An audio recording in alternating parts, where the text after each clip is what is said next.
What's up, everybody? Welcome to our lame life with Kelsey and Sam. I'm Sam, and that's Kelsey. That's how that works. We're doing the social distancing thing, not on purpose. Well, on purpose, but not because it's confusing. This is just us doing our normal thing because we live in separate places. Social distancing is like we've been doing that for most of our relationship. Which is coincidentally, that's the topic of today's video. We wanted to talk about what it's like to be in a long distance relationship. So it's kind of timely in more ways than one. This is going to be probably video number 2 for you guys. You saw the first video, which, if I didn't make it clear in the editing, was filmed in February, and this is April.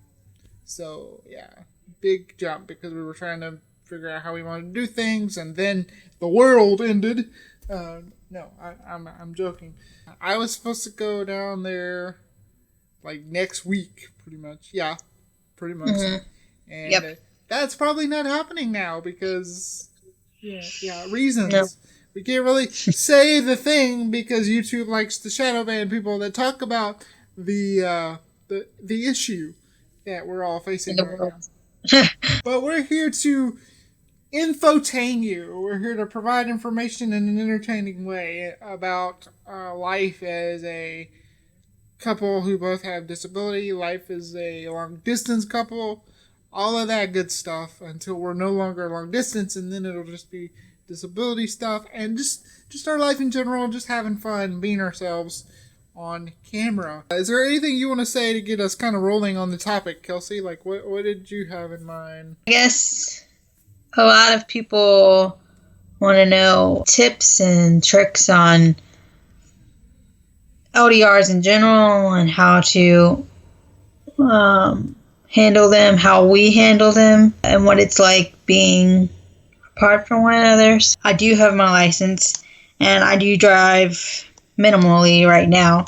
Mostly for me, it's getting comfortable behind the wheel and getting comfortable with surroundings, learning my surroundings, and just fatigue as far as muscle fatigue, and also a lot of CP patients or people with CP have vision issues, which me and Sam both struggle with. So it's a lot of vision fatigue and vision learning to cope with the vision issues, which can be overcome. I have learned how to compensate for them, but it tires me more visually. So like right now I can go about 45 minutes or so, and then I'm wiped out. So long car rides, long confusing routes, or anything like that is difficult. So being an LDR, we need help with transportation.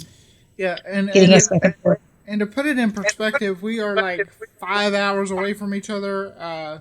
Was it like 300 miles? Yeah, a little over 300 miles for us. Right. So we have people, our parents mostly, that what we do is we go halfway and we meet up at a certain area, and then whoever's visiting the other person will go with those parents and that person back to where they came from. That would be the main thing I would want people to take away. Those that can drive, those able-bodied people, or just even disabled people that can make those kind of distances, count your blessings, because not everybody can do that. But at the same time, if you're like wanting to find someone and the idea of a long-distance relationship is like daunting because you're limited in your mobility, we want you to know that we've found ways to do it. If you have a very supportive driving people in your life, can make things happen. And we know that not everybody has that, but there's always a way, is all I'm trying to say. Regardless of anybody's situation, there is always a way, and I hope that everybody here has that support group that can be like, yeah, you like this person, you want to go see this person, we like them too, we're going to help you out. So that we can kind of transition to like advice in general for LDRs and what we've kind of learned works. I think our biggest one is for us would be having a set schedule per se, like something to look forward to.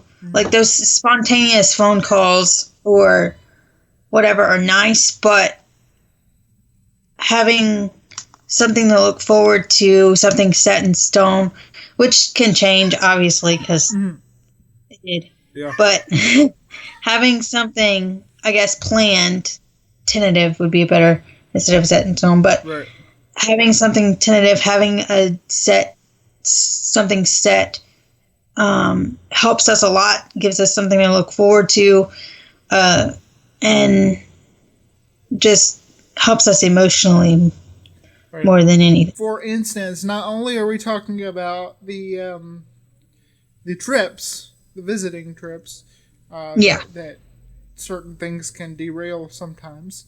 The thing that will remain nameless messed up our plans there. But even just weekly, she's off on certain days of the week. Right now she's not working at all. But normally she works and she's off certain days of the week. I work from home. So what we do on her days off is we like to have breakfast video chats. And she's off on Tuesdays, so Monday night we'll do Bible study together. We'll either watch some kind of teaching or we'll dig into something together. So we have Mondays, we have Tuesdays and Friday breakfast, and then we'll do random stuff throughout the week if we feel like it. Movie nights, TV nights, whatever. We've got shows that we want to watch together, get through together. We watched Speechless together, which is a show about a kid with cerebral palsy and his family.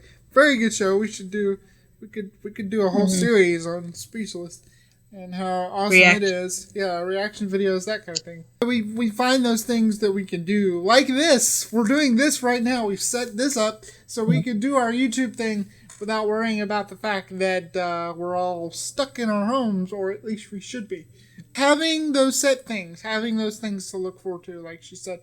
And then every time you meet, having an idea, okay, we can do this again this time, And for us, until recently, it's been almost every other month. Like, we take a month off to kind of recoup financially and just live our lives, and then we come back and do something else. And also not to put too much pressure on our parents as well. Exactly. We're depending on them, so we don't want to, run them. And we try our best to, schedule it around what they can do and what they want to do, so. Yeah, especially holidays, because they're off, and it works with our schedule, us being off and them being off. So we try to do holidays if we can. Exactly. Not, we squeeze them in here and there. Right. And I would say, if you have the ability to see each other more often, make sure that it's reciprocal, just because somebody is more able to visit than the other person doesn't mean that you should always be going to them. If the situation was different and Kelsey was fully able to drive and come whenever she wanted, that would be slightly different because she has that ability. That's up to her, So if you're in a interable relationship, which is one person is disabled and the other person is not, maybe that's different. You got to set up something different because that person is the one that's able to be mobile. But if the whole thing is one-sided, it's really unfair and unhealthy. We've seen people in situations where every time they saw each other, it was primarily the one individual, and it did not end well. Make sure it's healthy. Make sure things are balanced. Don't wrap yourself up in the person. Like, I have things that I do that have nothing to do with Kelsey. She's supportive of those things, but she doesn't need to be involved 24/7. Part of the reason we do this is because this is, like, YouTube is something I've been trying to do for years, and she likes the idea of having a YouTube channel where we talk about, disability issues, LDR issues, and everything we're going to talk about. we thought, hey, it would be cool. And but, if I do like my gaming channel, she doesn't necessarily have to be involved in that. She's supportive of that. She, she watches things, but like, that's not her thing. She's not much of a gamer anyway. This is just relationship advice in general, I guess. We don't have to be all up in each other's business 24/7. She hangs out with her friends when she's able to and does her thing. I hang out with my friends when I'm able to, and when those situations happen, we may not hear from each other for however long we're out hanging out, and that's just how life is. You're a person, you're an individual. So that's just general free relationship advice, but it works really well with an LDR because it is hard. I would say it is harder to gauge like how much interaction is necessary because you kind of want more by nature of not being able to get as much as a normal relationship. Would you agree? Any thoughts on that? But at the same time, including each other in whatever you can, the best you can, if you both want to know, you kind of both want to get to know each other and their hobbies and their interests. So, it's a balance, really. Yeah. Are we considered a disabled couple since an enabled couple is? I guess that would be right. What are we considered? Both disabled, so it would be a disabled couple, doubly disabled. I don't know. That's a question. I don't know the answer to. Maybe somebody in the comments knows the proper terminology. Because it's good to know if we're going to do this channel. It's good to know the right word. Some of the things that we use to like tools we use, apps we use, things we use. That's good. We use Facebook Messenger a lot because it does multiple things. Right. So we use Facebook Messenger a lot. We use the app called Marco Polo. We used to use that a lot in the beginning. Yeah, it's great, but I don't like the constant back and forth. It's like video walkie-talkie. It's just really annoying, and it's not even like that. It's worse than that because you're just recording a video, waiting for them to record a video, and then I would rather be doing this. It kind of gets on my nerves. Yeah, so it's great if you want to like shoot a quick message and don't really care about their ability. Because there's no time limit as to when you have to, like Snapchat, for instance. There's a time limit. Like once you watch it, it's done and over. Right. You can watch it as many times as you want. There's no time limit in when you have to watch it, and it stays on there as long as you want. So, right.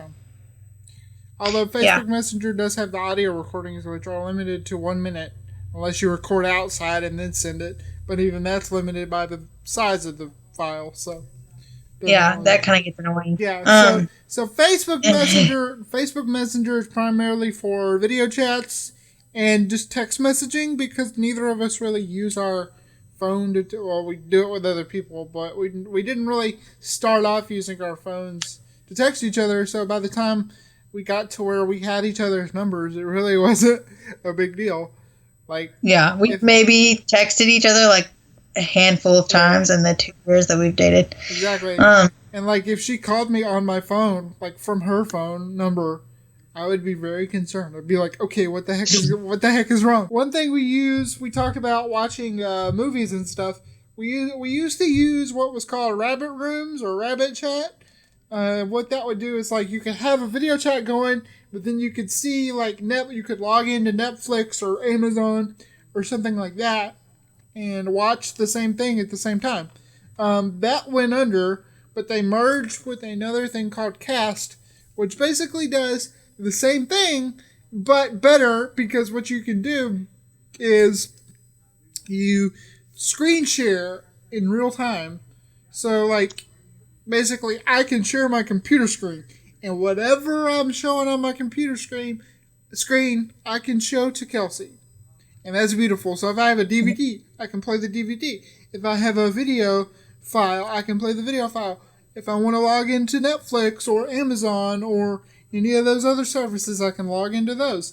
If we want to look at something on Google or Amazon, we want to order something, we can look and shop there.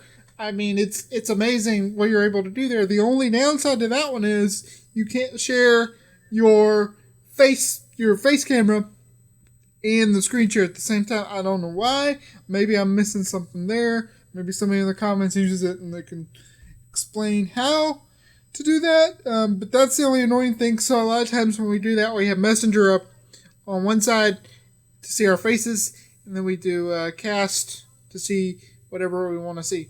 But that's a great way to do like a movie night if you're wanting to do something like that. We live in the perfect time for long distance relationships, because you can do so much together just sitting in your rooms. I will say, like, when you're planning visits, plan things you want to do. Yeah. Like, whether you're planning your visit around an event that you want to both go to, or just find something to do. Like, we've had for months, we've had the idea that the next time I would go down there, we would go to certain restaurants that she wants me to try, and do certain things. And what happens, whenever that is, we're going to go do those things, because we haven't been able to yet. And have friends that you can go, like, if you're disabled and you need help getting around, double dates are huge. Like, have those couple friends that can drive you and go on a double date with them. Shout out to Lance and Julie for the one double date we went on with them. Shout out to Zach and Lindsay. I don't think we haven't really been able to do it yet with them, but we're looking forward to the chance to. Hopefully we can have, hopefully we can have Zach on the or even Zach and Lindsay on here, so you can get like the best friends perspective of a disabled couple, or whatever the word is for us. I'm looking forward to that. Me and Zach have done different, very media projects together over the years, so this will be fun to work together on that. So, plus we'll be talking to a published poet. I hope you enjoyed the video. If you got any questions, comments, concerns, or ideas for future topics to discuss in this format, or things you would like to see us do while we're, waiting out the plague, videos at least once a week. So you'll have plenty of content from us over the coming month. Working on like a straight stretch of recordings right now, so if you see us wearing the same clothes, that's why. Yes. Also, I don't know if it's up yet as this video is out. It might be, because I might set everything up before we even make videos public. We will have a Patreon. Now, things are crazy right now, so don't give if you can't give. If you don't want to give, I'm not asking for money. I'm just saying it exists, and there will be perks. One of those perks is you get to see these videos early. That's the main one, I think, will be you get to see videos a week early. And that's pretty much it. If you don't care, don't give us money. We might just do a $2 one where it's just like, if you just want to give us $2 and you don't get anything but a thank you, that's fine too. If you can't do it, or you don't want to do it, you don't have to do it. You can subscribe to this video and share it with your friends, able-bodied or not, and tell us what you think, and that's good enough support. And we thank you for everything you do. Also, give this video a like if you liked it, because that's a thing that YouTube appreciates, and so do we. So, once again, thank you for watching, and we'll see you at the next video. Bye.